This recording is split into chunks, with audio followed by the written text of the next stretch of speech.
Good day mga ka-fixit! High and low clutch bite point. At kung paano ito makakaapekto sa iyong pagmamaneho.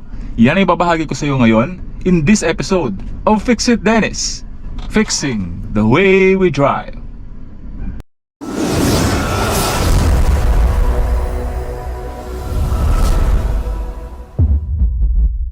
For today's episode, quote mga ka-fixit, "We are a tourist in this world. God is our travel agent. He has already fixed our routes. He made our reservations. He has confirmed our destinations. Trust Him and enjoy this trip called life." God bless and good morning po sa inyong lahat. So yung high and low clutch bite point na sinasabi ko mga ka-fixit, ito yung angat ng ating clutch pedal na kung saan mag-engage yung ating clutch. Okay? So meron na akong ginawang video tungkol dyan sa clutch bite point na yan at pinaliwanag ko yan thoroughly sa video na yun. Kung hindi mo pa napanood yung video na yun, maglalagay ako ng link ng video na yun sa upper right portion ng video natin sa description below para mapanood mo. Pero basically, dito sa video natin ipapaliwanag ko sa iyo kung paano ito makaka-apekto sa iyong pagmamaneho.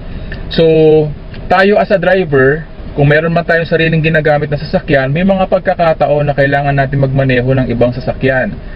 Minsan nanghihiram tayo o minsan may nagpapahiram sa atin, or kung company driver ka, iba't ibang sasakyan ang iyong gagamitin. May mga pagkakataon na ganun. So bawat sasakyan mga ka-fixit, depende sa manufacturer settings, iba-iba ang setting ng clutch bite point niyan. Pero usually nasa gitna. So mayroon tayong clutch all the way down, meron tayong clutch bite point na tinatawag at clutch all the way up. So yung clutch bite point na yung mga ka-fixit usually nasa gitna ang setting ng manufacturer.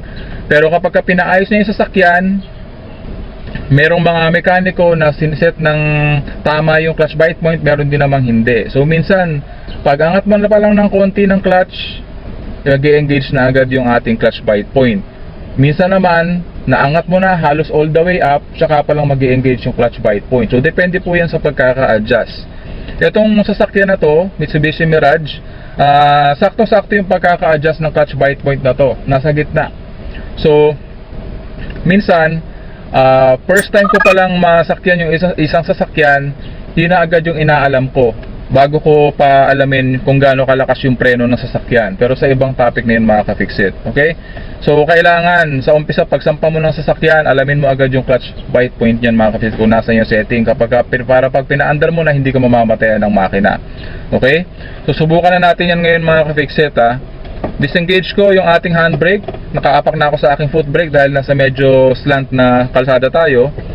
So clutch all the way down, first gear, engage natin. 1000 RPM of gas, clutch to the bite point. Ayan, kung makikita mo sa video, lalakihan ko yung video na yan sa pedal. Nasa gitna po yung ating clutch bite point. Okay, dito tayo dadaan mga ka-fixit.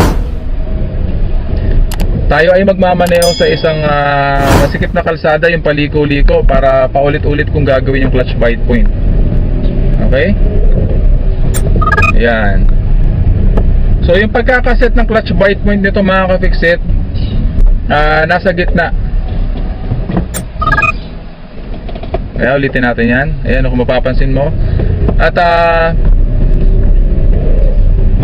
actually nung nakuha ko itong sasakyan, second hand ko po kasi ito nabili, hindi sa gitna yung clutch bite point nito, no? Medyo pag angat mo ng konti ng clutch, may bite point na agad. So in-adjust ko na lamang siya para nasa tamang setting mga ka-fixit.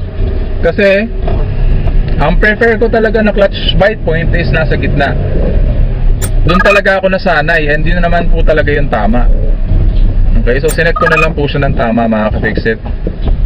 And syempre dahil matagal ko nang iminamaneho itong sasakyan na ito,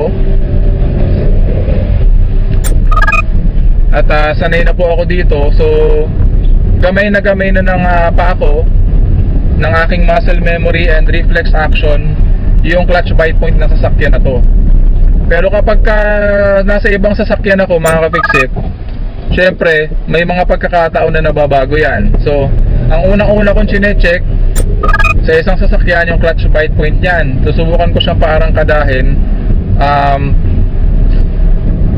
Kapag ka nakasakay na po mga ka-fixit, kasi syempre bago mo pasakyan, meron po mga checking na ginagawa sa sasakyan. Pero pag nakasakay ka na at paandar mo na yung sasakyan, unang-unang i-check niyan, pinakamaganda yung clutch bite point mga ka-fixit. Morning, Chip. Para kapag ka pinaarangkada mo na yung sasakyan, hindi ka mamamatayan ng makina. Okay?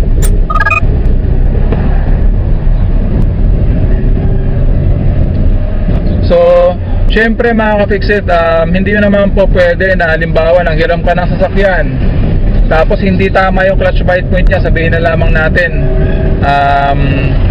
masyadong mababa or masyadong malalim. Ito nga palang term na to, usually ginagamit to ng mga matatagal ng driver, no? Masyadong mababa or masyadong malalim yung clutch bite point.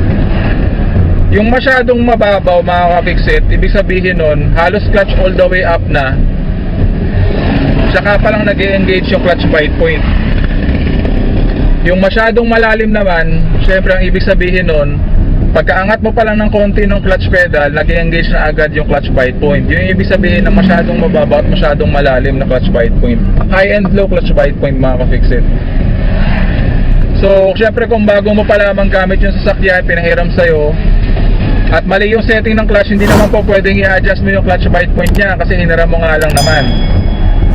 So, kailangan you as a driver marunong kang mag-adjust, no? Sa pagkakataon. Kung mababaw yung clutch bite point, na pag-testing mo nalaman mo na mababaw, so syempre mag-adjust ka na.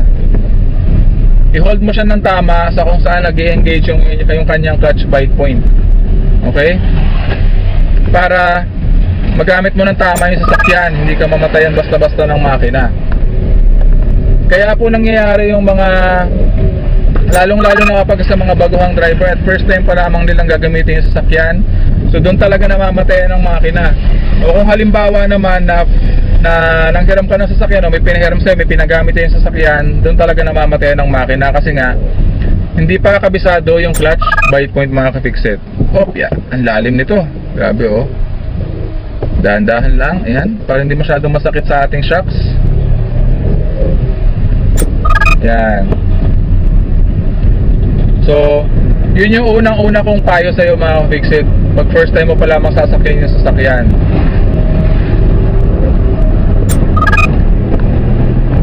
Yan. Ako aminin ko sa'yo ka-fixit, nung baguhan pa lamang akong driver, siyempre namamatay-matayan ako ng makina gawa nung clutch bite point nga po, no.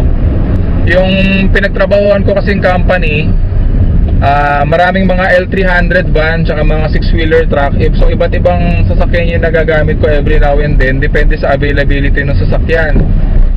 So may mga pagkakataon na yung nagagamit kong sasakyan, iba yung setting ng clutch bite point niya. So syempre may mga pagkakataon na namamatayan tayo, pero dahil po dun sa mga pagkakataon na yun, natuto ko, no. So pagka first time ko pa lamang gagamitin yung sasakyan, ganun yung ginagawa ko, chinecheck ko muna yung clutch bite point niya. So ganun din yung gawin mo ka-fixit, para yung masyadong malalim o masyadong mababaw na clutch bite point, hindi masyadong hindi masyadong maka-affect sa'yo as a driver. Okay? So yan ang maipapayo ko sa'yo sa video na ito.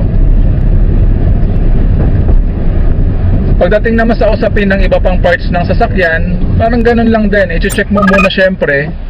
Check mo muna yung buong sasakyan physically. Syempre yung mga components ng makina.